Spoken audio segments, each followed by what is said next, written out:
Hechos 17:16 dice: mientras Pablo esperaba a Silas y a Timoteo en Atenas, le dolió mucho ver que la ciudad estaba llena de ídolos.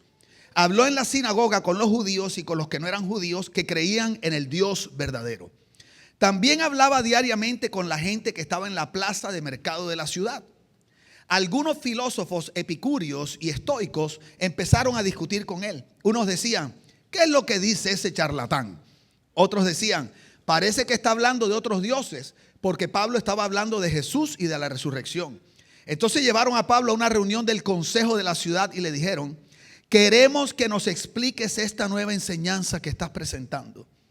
Lo que dices es nuevo para nosotros. Nunca habíamos escuchado eso antes y queremos saber qué significan estas nuevas enseñanzas. Todos los atenienses y los inmigrantes que vivían allí ocupaban siempre su tiempo escuchando o hablando de las ideas nuevas que surgían. Es una manera bíblica de decir que eran chismosos y curiosos. Y parece que en esa época era exactamente igual que hoy. La gente le encantaba estar aprendiendo lo nuevo que se escuchaba.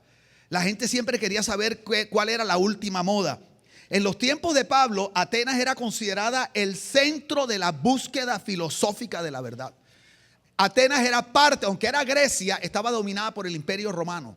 Y ese imperio, que era romano o greco-romano, su ciudad, el centro de la filosofía, de la búsqueda de la verdad, del conocimiento, era Atenas. Y la gente de más dinero y la gente más inteligente, comerciantes, filósofos, iban a Atenas. Y ese era el lugar donde ellos estaban enterándose de las últimas corrientes filosóficas, ¿verdad? Y Pablo empezó a razonar con unos filósofos que eran filósofos helenistas.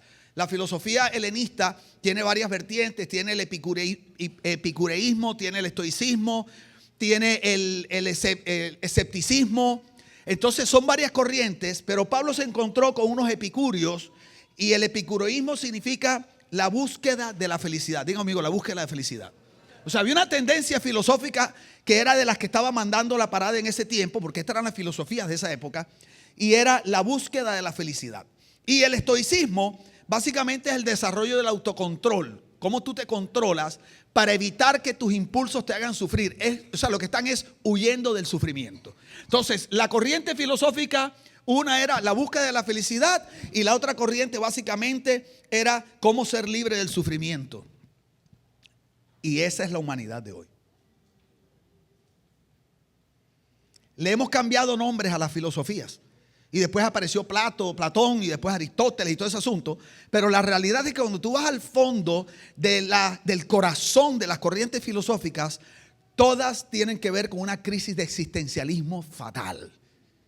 Y es una búsqueda incesante por la felicidad y cómo poder tener paz interior. Porque noten que lo que estaban tratando de evitar no era el sufrimiento externo, era el sufrimiento interno. Porque lo que más consume al ser humano no son las aflicciones de afuera, son las aflicciones de adentro. Y estamos en medio de una humanidad que está en una carrera incesante, una búsqueda incesante por la felicidad. ¿Por qué es eso? Bueno, por varias razones. Una, porque Dios nos creó para ser felices. ¿Sí? Dios no nos creó para andar con sufrimiento interno. Dios no nos creó para andar con falta de paz interior. Dios no nos creó para ser insatisfechos. Dios no nos creó para vivir una vida sin sentido. Dios nos creó para ser plenamente felices. Dios nos creó para vivir una vida de satisfacción. Dios nos creó, ¿por qué? Porque eso honra a Dios, eso habla de Dios. A veces hay corrientes en el cristianismo que quieren negar la búsqueda de la felicidad o de la plenitud porque nos hacen creer que eso es vanidad del mundo, que eso tiene que ver con materialismo. No tiene que ver con nada de eso. Tiene que ver con el diseño de Dios. Fuimos diseñados para vivir una vida de plenitud. Lo que pasa es que buscamos la plenitud donde no es. Pero fuimos creados para ser felices. Di conmigo, yo fui creado por Dios para ser feliz. Dile a la persona que está al lado, tú no tienes por qué vivir sin paz interior. En la necesidad de ser felices, los seres humanos estamos dispuestos a escuchar y probar lo que sea. Cuando una persona está sin paz interior, cualquier nueva tendencia, cualquier cosa que esté trending, le llama la atención. Porque como no fuimos creados para vivir en esos conflictos, hay algo por dentro que está buscando de qué agarrarse con tal de salir de esa falta de paz y de las luchas internas. Entonces, en medio de esa búsqueda, empezamos a probar cualquier idea nueva, cualquier moda que surge, incluyendo a Jesús y el cristianismo.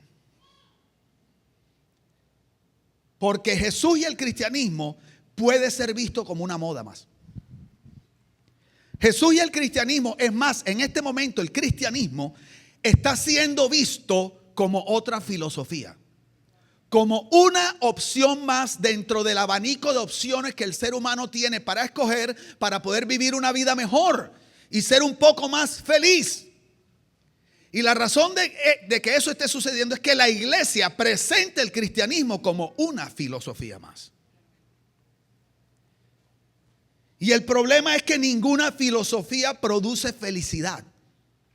Las filosofías son paliativos al alma, que son como una anestesia que en algún momento te produce un alivio, pero jamás tendrán la capacidad de desarraigar las raíces de amargura y lo que verdaderamente te está robando la paz.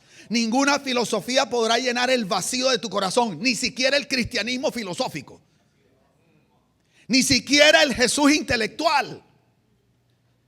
Porque hoy en día hay una corriente muy fuerte que sigue a Jesús porque Jesús tenía enseñanzas espectaculares, porque nadie puede negar la capacidad restauradora de los principios cristianos. Tú no tienes que ser cristiano para seguir principios cristianos y vivir los beneficios de los principios cristianos. Pero eso no significa que haya una genuina transformación milagrosa dentro de ti. Porque al igual que toda filosofía, los principios te ayudan a mejorar aspectos de la vida, mas nunca transformar la vida. Al igual que toda filosofía, la filosofía cristiana te ayuda como a empañetar paredes, jamás a traer vida al corazón. Y cuando vemos el cristianismo como una filosofía, empezamos a decepcionarnos con el tiempo. Porque al igual que toda filosofía, nos damos cuenta que solo maneja cosas superficiales y toca algunas cosas emocionales. Pero con el tiempo y a medida que surgen las crisis, nos damos cuenta que por dentro nos sentimos iguales. Y la Biblia dice que de la abundancia del corazón habla la boca. O sea, lo que está dentro se manifiesta afuera. Y un matrimonio establecido sobre una filosofía cristiana podrá mejorar un poco, pero tarde o temprano sentirá los embates del mundo. Y hay gente que viene a la iglesia buscando filosofía. No tiene nada de malo. El problema es que la iglesia está brindando filosofía. Y el mundo lo que necesita no es filosofía, es pasar de muerte a vida, que son dos cosas diferentes. Ninguna filosofía regenera el espíritu del hombre.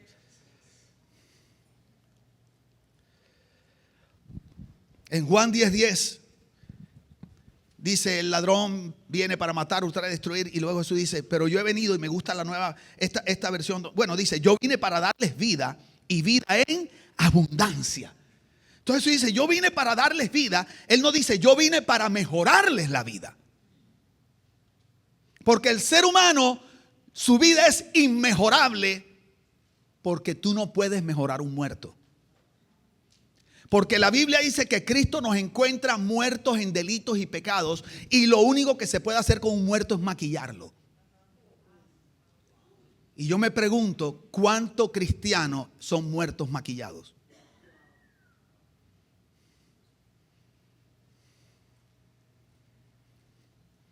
Pastor, viniste bateando duro hoy. Sí, a las 5 de la mañana el Espíritu me levantó a preparar esto. Hasta que el Jesús, concepto filosófico, no atraviese por la puerta de la fe hasta convertirse en una creencia en el corazón, no podremos disfrutar la vida abundante que Él vino a darnos. Hasta que el Jesús, concepto filosófico, concepto intelectual, no atraviese a través de la puerta de la fe y llegue hasta el corazón y lo transforme, no podremos disfrutar la vida abundante. Por eso Jesús dice: yo estoy a la puerta, ahí en la puerta llamando. El que oye mi voz, abre, dice, entraré. Tiene que haber un proceso donde Jesús filosófico pasa de un conocimiento, una creencia intelectual, a un milagro sobrenatural en el corazón que luego trae tu espíritu de muerte a vida. Porque la Biblia dice que cuando estamos en Cristo, Él nos lleva de tinieblas a luz. Y no es luz intelectual. Y para eso es necesario ver a Jesús como quien Él es realmente. Porque hemos presentado una imagen distorsionada, incompleta de Jesús. Jesús es el motivador. Yo creo que Jesús era un motivador, pero Él no era solo un motivador. Jesús es el profeta. Yo creo que Jesús era un profeta, pero Él no era solamente un profeta. Jesús es el líder religioso. Claro que era un líder religioso, pero eso no era lo único que Él era. Porque si lo rebajamos a esa categoría, lo colocamos en la misma categoría de todos los demás grandes hombres que han estado en esta tierra, que han sido grandes líderes religiosos, pero ninguno transformó a nadie. Porque todos los líderes dijeron: yo conozco la verdad, yo sé dónde encontrar la verdad, yo sé dónde está la verdad. Pero solo uno dijo: yo soy la verdad. Si ves, Jesús no vino a mostrar un camino, Jesús es el camino. Jesús no vino a mejorarte la vida, Jesús es la vida. Entonces lo que necesitas no es que te muestren un camino, necesitas a aquel que es el camino. Oh, dale un aplauso bien fuerte. Entonces Jesús, la imagen de Jesús, di conmigo, Jesús es Dios. Claro, es que ahí está la cosa. Jesús es Dios, ese siempre será, en buen barranquillero, el meollo del asunto. Y creo que en Puerto Rico también dicen así. Jesús es Dios, ese es el problema. Ahí es donde está el cortocircuito. ¿Por qué? Porque cuando Adán y Eva pecaron, Adán y Eva básicamente lo que dijeron es: no queremos que tú sigas siendo nuestro Dios. Nosotros queremos ser nuestro propio Dios. Y por eso en Génesis 3:26 Dios dice: he aquí el hombre ha llegado a ser como uno de nosotros. Entonces, cuando te presentan a Jesús, no solo te presentan a alguien que viene a ayudarte, te están presentando a alguien que viene a recuperar su trono. Te están presentando a alguien que dice: te tengo una noticia, ya no vas a seguir siendo tu Dios, ya no vas a seguir autodirigiéndote, vengo a recuperar lo que es mío, vengo a recuperar mi trono, del que gobierna. Por eso las primeras palabras de Jesús es: arrepiéntanse porque el reino de los cielos está entre ustedes. Apláudanse, aplaudí, ¿verdad? La dejaron tan solita que se fue apagando. Y por eso ese es el problema con Jesús Dios, no con Jesús profeta. Porque yo puedo ser el Dios de mi vida y escuchar un buen profeta, y si me gusta lo acepto. Si me gusta estoy de acuerdo. No, ese man está ponchado. Ahora sí, porque todos los profetas que te dicen cosas buenas, no, y Dios te dice: este es tu año, ensancha tus estacas, te daré lo que nunca. Wow, ese hombre estaba pero preciso. Y llega otro y te dice: tengo esto contra ti, que has olvidado tu primer amor. Está mirando fuera el tiesto, chico, pero este man, ¿qué le pasó? Porque nosotros lo que queremos es un Dios que nos apoye.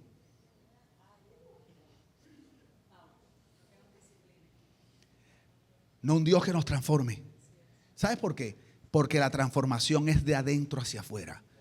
Porque Jesús solo transforma desde su trono de gobierno. Ningún rey, ningún presidente gobierna desde el exilio. Todos tienen una silla de gobierno y se van, y se van a la silla de gobierno donde emiten los decretos gubernamentales. Por eso cuando Afganistán, el Karzai hace unos años atrás, vivían, creo que era en Siria, y volvieron a colocarlo presidente hasta que no volvió a Afganistán y se sentó en su silla, no lo pudieron nombrar y ahí empezó a ejercer decretos otra vez. Nosotros queremos estar en el trono de nuestro corazón, mandando nuestra propia vida, haciendo lo que nos da la gana, y que Jesús sea nuestro asesor presidencial. Y mira, pero yo te aconsejo, y tú como presidente decir: me gusta, no, porque ahí no me toca sacrificar. No, yo creo que por ahí no lo hago yo. Yo quiero, listo, gracias. Y en los domingos: te adoro, asesor presidencial, te adoro, qué lindo eres, haré todo lo que tú me digas, claro, si me conviene.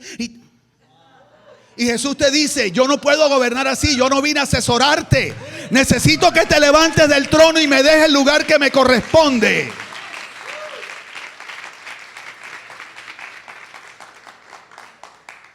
Di conmigo: Jesús es Dios. Jesús no dijo en la Biblia que era Dios, pero hizo muchas afirmaciones que estaban reservadas para Dios. E hizo muchas cosas que estaban reservadas para Dios. Les voy a decir rapidito. Dios me dijo que tenía que enseñar este tema hoy. A las 5 de la mañana me levantó y dijo, esto es lo que vas a enseñar. Y anoche yo estaba preocupado en Besa y no tengo nadie. El Espíritu no me decía, Señor, yo no me atrevo a pararme aquí si yo no tengo una palabra de Dios. Y yo me considero que Dios me usa para motivarlos y yo los hago reír y todo eso. Pero lo que pasa es que nunca podemos perder la centralidad de quién es Cristo, porque para eso existimos. Entonces podemos motivarnos todo lo que queramos, pero si no lo hacemos desde el asiento correcto y con Jesús en la posición correcta, no sirve de nada. Mateo 13:41, voy a ir rapidito para tener por lo menos 5 minutos al final. Mateo 13:41, mira, Jesús dice, el Hijo del Hombre enviará a sus ángeles y ellos quitarán del reino todo lo que produzca pecado. O sea, Jesús tenía autoridad sobre los ángeles. Eso es algo que solo Dios tiene. Di conmigo, tenía autoridad sobre los ángeles. Marcos 2:5. Al ver la fe de ellos, Jesús le dijo al paralítico, hijo mío, tus pecados te son perdonados. Tenía autoridad para perdonar pecados. ¿Quién es el único que tiene autoridad para perdonar pecados? Dios. Juan 10:30. El Padre y yo somos uno. O sea, Jesús dijo que Él era uno ¿con quién? Con el Padre. Juan 14:7. Si ustedes realmente me conocieran, también sabrían quién es mi Padre. De ahora en adelante ya lo conocen y lo han visto. Felipe le dijo, Señor, muéstranos al Padre y quedaremos conformes. Jesús respondió, Felipe, he estado con ustedes todo este tiempo y todavía no sabes quién soy. Los que me han visto a mí han visto al Padre. Jesús dijo, el que me ha oído a mí y me ha visto a mí, ha escuchado y ha visto al Padre. El que me conoce a mí, conoce al Padre. Juan 8:58. Antes que Abraham naciera, yo soy. Eso no tiene ni sentido gramatical. Antes de que Abraham naciera, él ha podido decir, yo era.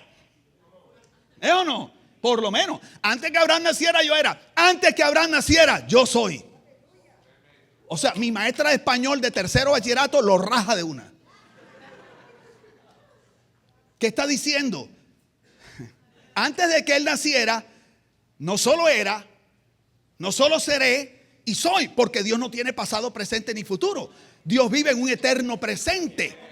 Y Él está diciendo, yo soy Dios, el Dios omnipresente que trasciende el tiempo cronos y vive en la eternidad. Antes de que Abraham naciera, yo soy.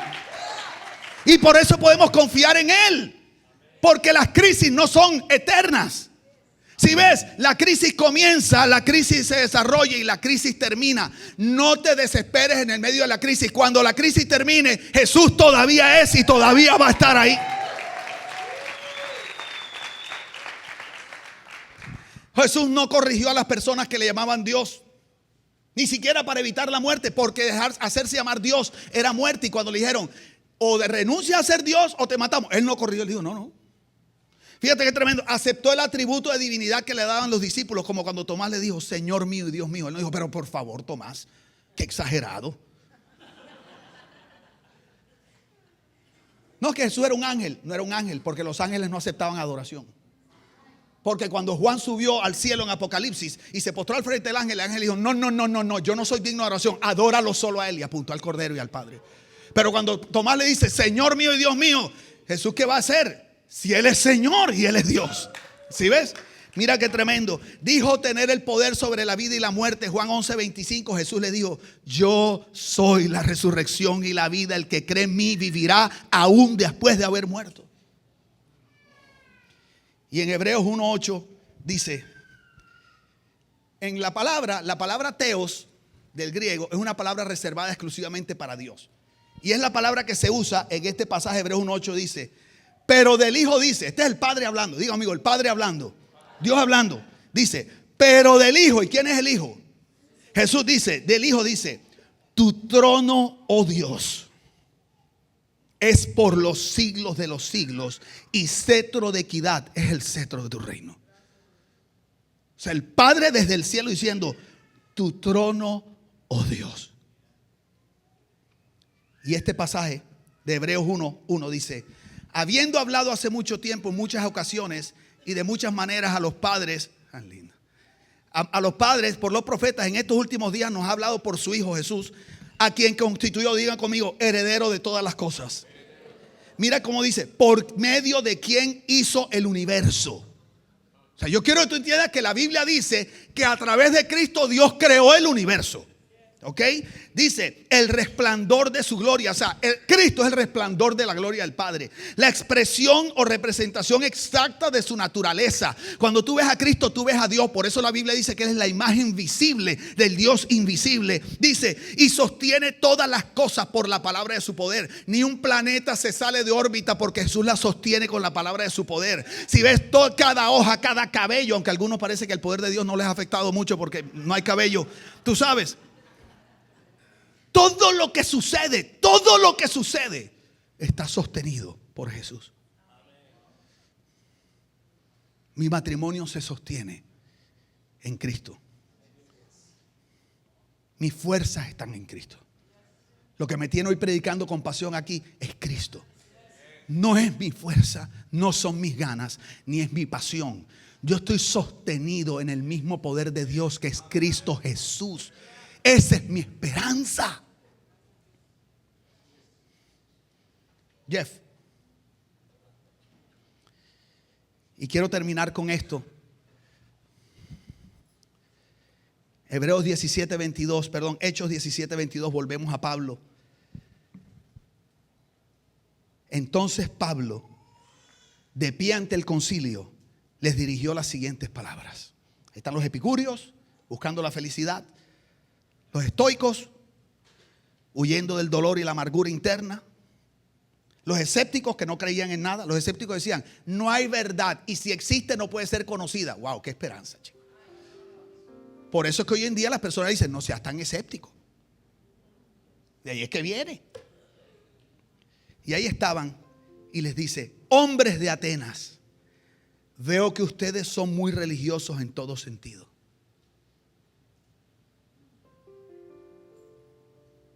Las iglesias están llenas de gente religiosa. Lo que pasa es que nosotros creemos que lo que nos saca de la religión es ponernos jeans rotos o pintar las paredes de negro. Ay, no, es que yo voy a una iglesia que no es religiosa. ¿Por qué? Porque es moderna. ¿Y a ti quién te ha dicho que tú no puedes ser un religioso última moda?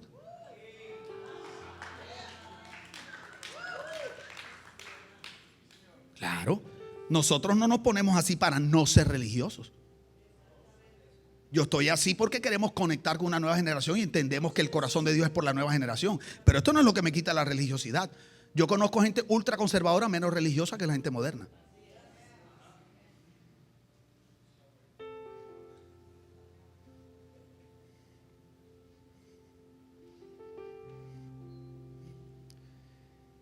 Veo que ustedes son muy religiosos en todo sentido. Estaban graves. Porque mientras caminaba observé la gran cantidad de lugares sagrados. Y uno de sus altares tenía la siguiente inscripción: a un Dios desconocido. Así se llama la enseñanza de hoy. El Dios desconocido.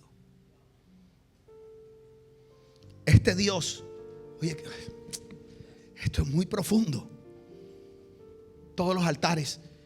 Y los atenienses tenían un pilar con un altar que tenía un Dios, pero ellos pusieron a un Dios desconocido, porque ellos percibían que había un Dios que no conocían, pero parece que algo adentro les decía, ese es el que es. Entonces, por si acaso, no sea que ese es el que es, pongámoslo ahí. ¿Ok? Ahí lo pusieron. Y dice, este Dios a quien ustedes rinden culto sin conocer, es de quien yo les hablo. Este Dios a quienes ustedes rinden culto sin conocer. Eso es religión. Es la mujer samaritana. Pero ¿cómo así? Tú me estás diciendo que tú eres mayor que nuestro padre tal que tenía el pozo. Mujer, si tú supieras con quién estás hablando. Fulano, si tú supieras a quién le estás cantando. Fulana, si tú supieras a quién le estás pidiendo. Y Jesús le dice, ustedes adoran lo que no conocen. O sea, sí se puede adorar a un Dios desconocido. Eso se llama religión. Pero si tú supieras ¿quién es el que te está pidiendo agua? Tú me pedirías agua a mí, porque yo tengo un agua que si tú la bebes, jamás volverás a tener sed. Porque mujer, yo no vengo a ponerte una anestesia. Yo no soy un paliativo. Yo no vengo a empañetar las grietas de tu corazón. Yo vengo a transformar tu vida para la eternidad. Yo vengo a sacarte de un culto a un Dios desconocido, a liberarte de la verdadera religión. El que está al frente tuyo es Dios. Y el problema es que hay muchas comunidades adorando al Dios desconocido. Y Pablo dice: Él es el Dios que hizo el mundo y todo lo que hay en él. Ya que es el Señor del cielo y de la tierra, no vive en templos hechos por hombres. Y las manos humanas no pueden servirlo. Y tú que eres, mucho gusto, José Víctor, siervo de Jehová. Nadie puede servir a Dios, porque Él no tiene ninguna necesidad. Y termina Pablo diciendo: Él es quien da vida y aliento a todo. Escucha, y satisface toda necesidad. Él es quien da vida y aliento a todo y satisface toda necesidad. No hay culto, no hay iglesia, no hay institución, no hay pastor, no hay hombre, no hay mujer, no hay profeta, no hay nadie, no hay droga, no hay placer, nada te podrá dar vida y mucho menos satisfacer tus necesidades. Solo uno, el que no conoces, pero que tal vez llevas tiempo cantándole. Vamos a colocarnos de pie en esta mañana.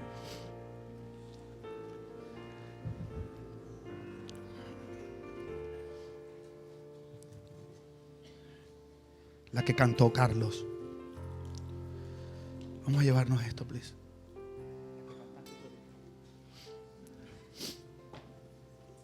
Y voy a hacer algo especial que hace rato no hago, de esta manera, pues.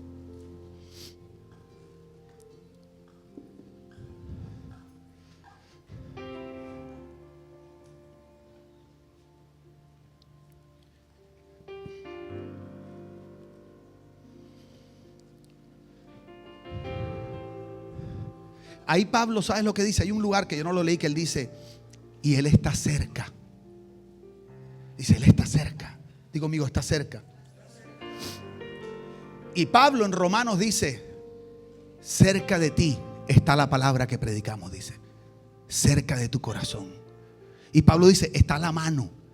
Entonces, lo que hemos hecho en las comunidades espirituales cristianas es presentar un Dios que no está cerca, es un Dios que está lejos.